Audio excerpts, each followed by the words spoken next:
We need to talk about the Epstein files. Man, oh man, what a mess this has turned out to be, huh? Welcome back to Stickman Talks, everyone. I'm your host, Stickman, obviously, and today we're talking about Jeffrey Epstein. More specifically, we're talking about his client list and how the fallout from the Epstein case could spell serious trouble for Donald Trump and his Make America Great Again base. Donald Trump once teased that he would release everything regarding Jeffrey Epstein, as did multiple other members of the current Trump administration. They didn't, or at least they haven't yet, and now they're facing serious blowback for it. Blowback that may haunt them in the next few years.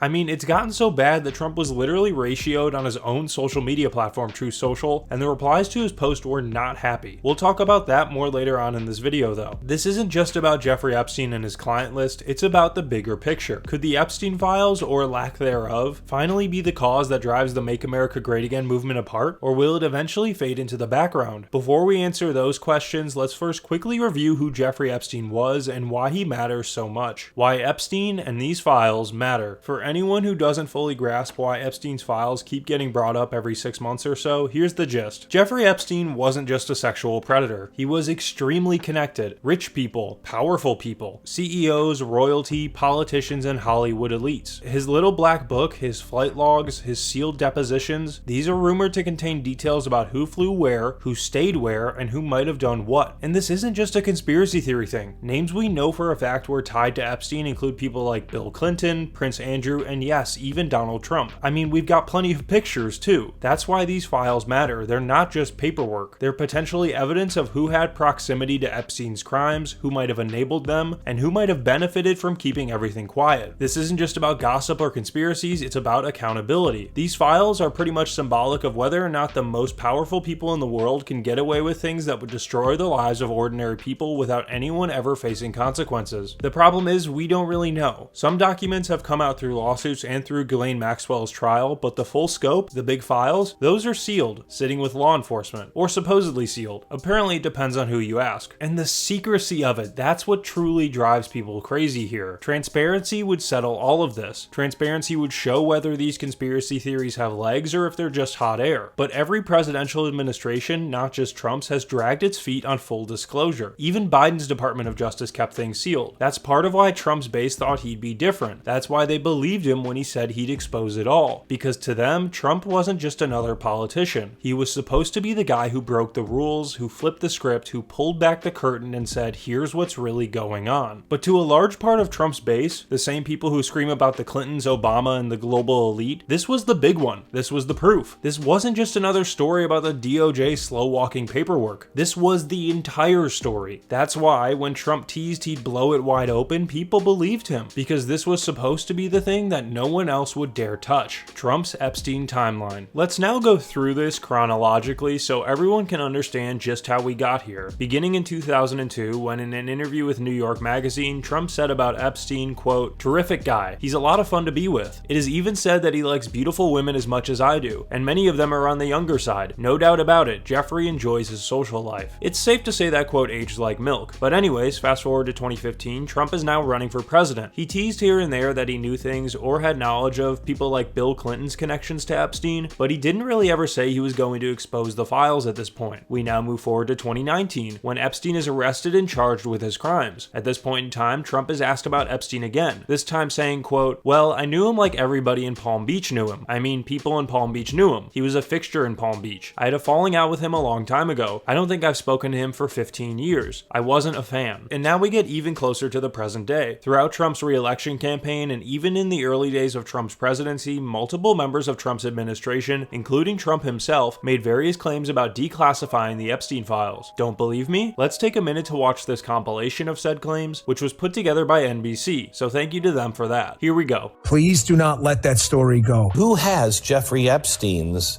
Black Book? Black Book? FBI. But who? I mean, there's... Oh, that's under direct control of the director of the FBI. What the hell are the House Republicans doing? They have the majority. You can't get the list? Put on your big boy pants and let us know who the pedophiles are. Would you declassify the Epstein files? Yeah, I would. All right. I guess I would. I think that less so because, you don't know it. You don't want to affect people's lives if it's phony stuff in there because there's a lot of phony stuff with that whole world. But I think I would. This isn't about Epstein or 9/11 or JFK or RFK. It is, but it isn't. It's about a bigger thing. If you're lying about that, you're lying about everything. Who's on the Epstein tapes, folks? Who's on those tapes? Who's in those black books? Why have they been hiding it? And this is something Donald Trump has talked about. The DOJ may be releasing the list of Jeffrey Epstein's clients.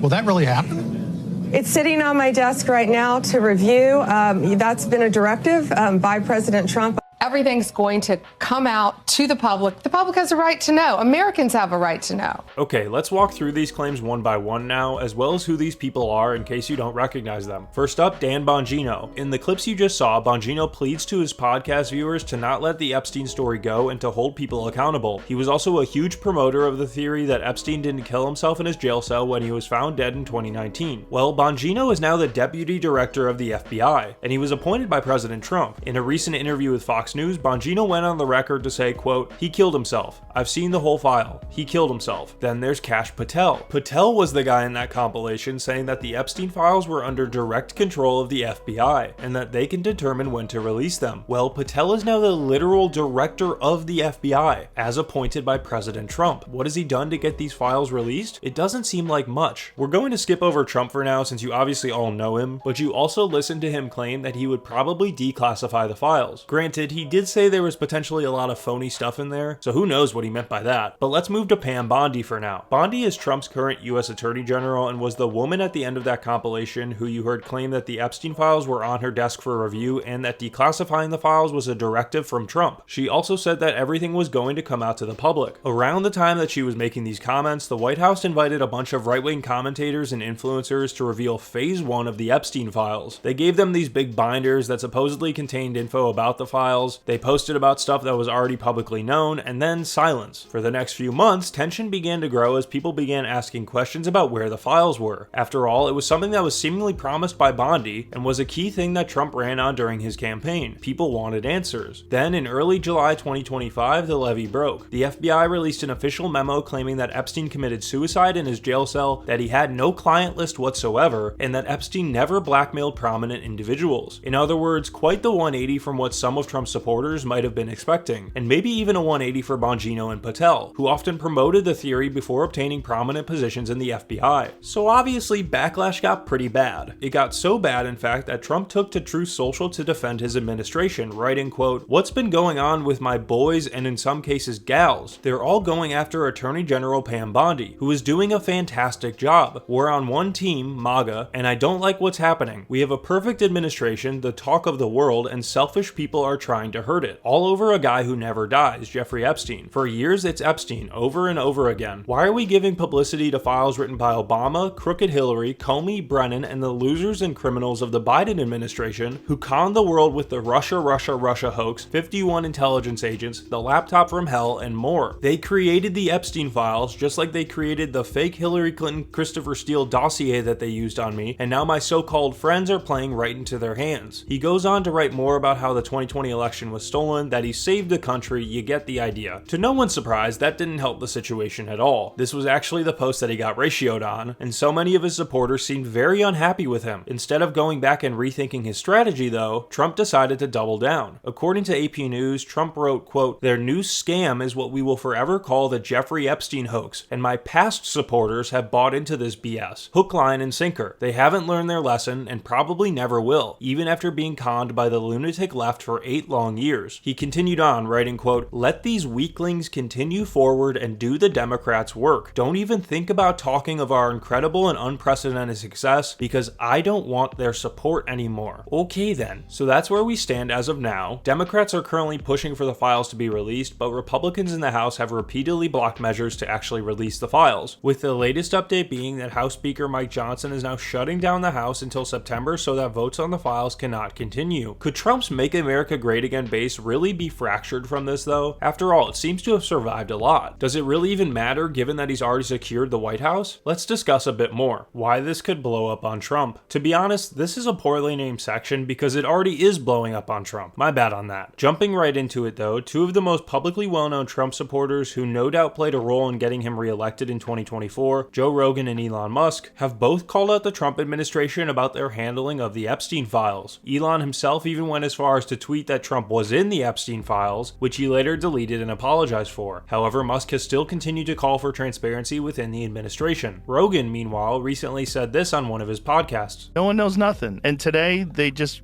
finally said there's no client list, there's no videos. I mean, I had Kash Patel. These people, Kash came on the podcast and said there's nothing that you want to see. This guy, nothing you need to see. Dan Bongino, who's always like shouting from the rooftops, we're going to get to the bottom of this and find out who these people are. Everyone's saying, no, Epstein killed himself. No, nothing to see here. And it's like, okay, well, that's why people are cynical. People are cynical because you had all this hope for change.